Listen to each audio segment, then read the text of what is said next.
8वीं कक्षा में पढ़ रही थी। उसे पढ़ने लिखने का बहुत शौक था।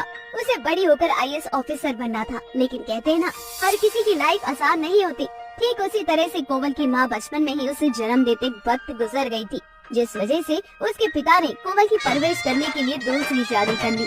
कोमल की माँ नंदिनी, जो कि हमेशा कोमल को हर चीज के लिए रोका टोका करती थी, ऐसे ही एक दिन कोमल अपनी माँ से कहती है, माँ मुझे ना प्रोजेक्ट बनाना है, तो उसके लिए थोड़ा सामान लाना है, कुछ पैसों की जरूरत है, आप मुझे दे दो। हाँ, पैसों का तो पेड़ लगा हुआ है ना, पता नहीं क्या करेगी इतना पढ़ लिख कर, और वैसे भी तुझे ससुराल ही जाना है, और ससुराल में जाकर चूल्हा चौका ही करेगी, फालतू में पैसे वेस्ट करने में कुछ नहीं होगा। नंदिनी का खुद का एक बेटा था जिसका नाम राहुल था। वह भी उसी समय अपनी माँ से पैसे मांगता हुआ कहता है, माँ मुझे ना पैसे दे दो, क्योंकि मेरे स्कूल से सभी बच्चे पिकनिक पर जा रहे हैं और मुझे ना एक नया स्मार्टफोन लेना है, ताकि मैं पिकनिक पर जाऊँ तो अच्छी अच्छी फोटो क्लिक कर पाऊँ। अच्छा, तो मेरे लाल को पिकनिक जाना है, तू चिंता मत कर बेटा, मैं अभी थोड़ी देर में तुझे पैसे देती हूँ, तू जाकर जरा अपने कमरे में तो बैठ, मैं तेरे लिए अच्छा सा खाना बना कर लाती हूँ। माँ, आपने राहुल को तो पैसे देने से मना नहीं किया, फिर मुझे क्यों कर रही है? और वैसे भी मुझे तो पढ़ाई करने के लिए पैसे चाहिए, फालतू खर्च के लिए थोड़ी ना मैं आपसे पैसे मांग रही हूँ। मेरे बेटे की बराबरी करने की औकात नहीं है तेरी। तेरी माँ तो तुझे जन्म देते ही नरक की टिकट कटवा के चली गई, तो क्या जाती है? तेरा बाप पूरी जिंदगी मेरे ऊपर तुझे बोझ की तरह रखे, मेरी जिंदगी वैसे भी बोझ बना दी है तूने, शांति से जीने भी नहीं देती, जा कमरे में बैठ जा। कोमल को अपनी माँ की कमी बहुत महसूस होती है, बेचारी रोते हुए अपने कमरे में आ जाती है। ऐसे ही शाम को कोमल के पापा मोहन घर आते हैं। मोहन अपनी बेटी से बहुत प्यार करता था।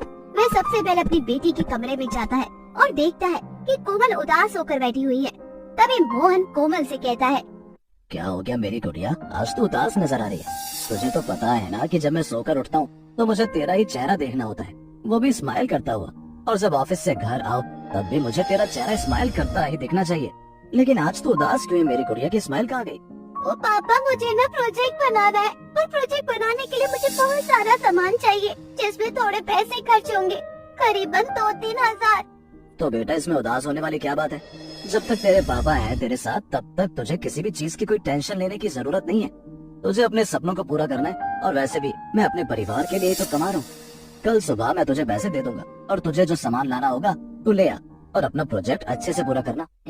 कोमल खुशी खुशी अपने पापा को गले लगा लेती है। ऐसे ही समय बीत जाता है। एक दिन अचानक से कोमल की तबीयत खराब हो जाती है। उसे बार बार उल्टी आ रही थी। नंदिनी उसकी तबीयत की ओर बिल्कुल भी ध्यान नहीं दे रही थी। धीरे धीरे कोमल का पेट निकल रहा था और उसका वजन भी दिन प्रतिदिन बढ़ता जा रहा था। लगभग 2 महीने से कोमल को पीरियड्स नहीं आ रहे थे और वे बहुत परेशान हो जाती है और इस बारे में अपनी माँ को बताती है। माँ, मुझे डॉक्टर के पास ले चलो। दरअसल बात यह है कि मेरी तबीयत बहुत खराब है।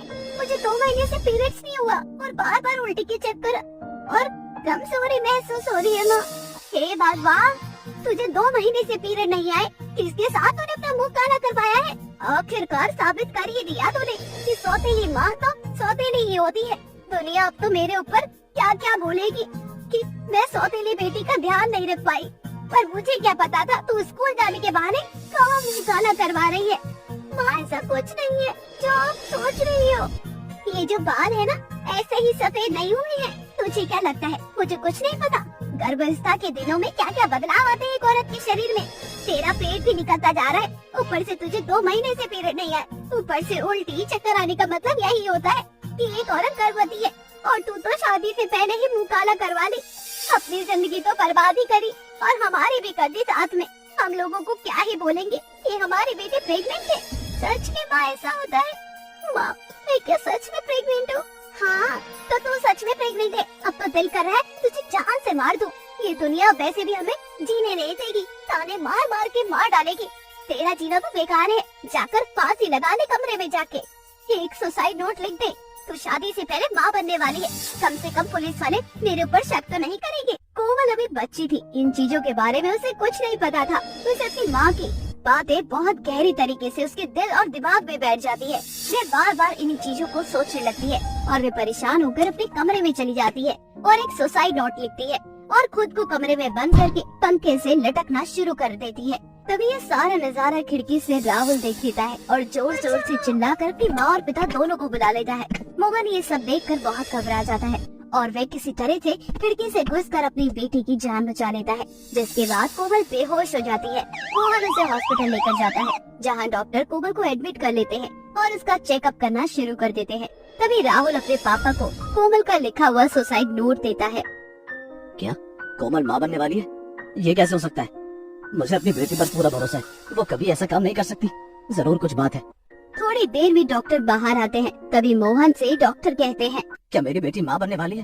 अरे आप ये कैसी बातें कर रहे हैं? आपकी बेटी अभी महज 15 साल की है। दूसरी बात, आपकी बेटी को पीसीओडी है। इसमें गर्ल्स को बहुत प्रॉब्लम होती है। उनका पीरियड्स मिस हो जाता है, उनका पेट निकलने लगता है, उनको उल्टी, चक्कर और हार्मोन इनबैलेंस होने लगते हैं, जिस वजह से उनको बहुत दिक्कत परेशानी होती है। किसने कह दिया आपको ये प्रेग्नेंट है? कुछ नहीं डॉक्टर, मेरी बेटी कैसी है अब? कोमल अब ठीक है। बहुत ज्यादा स्ट्रेस लेने की वजह से उसे चक्कर आ गया था और मैंने उसे दवाइयाँ दे दी है। आप लोग उसे घर ले जा सकते हो और उसके खान पान पर अच्छे से ध्यान देना। उसे स्ट्रेस बिल्कुल भी मत लेने देना। बाहर का जितना खाना हो सके उसका अवॉइड करवाना। बेहतर होगा कि घर का ही खाना उसे प्रोवाइड कराना और समय समय पर गाइनों को दिखाकर उसका चेकअप करवाते रहना।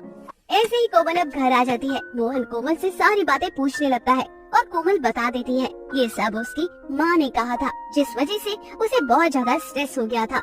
यह सब सुनकर मोहन को बहुत गुस्सा आता है और वे नंदिनी को खींचकर थप्पड़ मारता है और कहता है, मैं तुम्हें इस घर में अपनी अर्धांगिनी बनाकर लाया था। ये सोचा था कि तुम मेरी बेटी को अपनी सगी बेटी जैसा प्यार दोगी। अगर कोमल के साथ ये सब हो रहा था तो तुमने एक माँ होने के नाते उसे डॉक्टर के पास ले जाना बेहतर नहीं समझा और न ही इस बारे में मुझसे बात करने की कोशिश की। आखिर तुम साबित कर ही रही हो कि तुम उसकी सौतेली माँ हो। मैं जानती हूँ मुझसे बहुत बड़ी भूल हो गई। बच्चों से ये बात नहीं कहनी चाहिए। ये समय नहीं था ठीक। मुझे पता है मैंने कोमल पर ध्यान नहीं दिया। सच बताओ, मैं कोमल को बहुत बुरा मानती थी और उसके साथ भेदभाव करती थी, लेकिन अब मुझे महसूस हो रहा है कि मैं गलत हूँ। उसने आज तक कभी मेरी शिकायत आपसे नहीं करी। मुझसे माफ कर दो। आगे से आपको कोई शिकायत का मौका नहीं दूंगी। एक औरत होकर कि तुमने इस बात को कभी नहीं समझ पाई कि जरूरी नहीं अगर एक लड़की के पीरियड मिस हो रहे हैं तो वो प्रेग्नेंट ही हो। अगर उसे पीरियड समय से नहीं आ रहे हैं तो इसका मतलब है कि वो अंदरूनी रूप से बीमार है। उसे डॉक्टर की जरूरत है। नंदिनी को अपनी गलती का एहसास हो जाता है और वे अपने पति और बेटी दोनों से माफी मांगती है, जिसके बाद मोहन और कोमल दोनों से माफ कर देते हैं।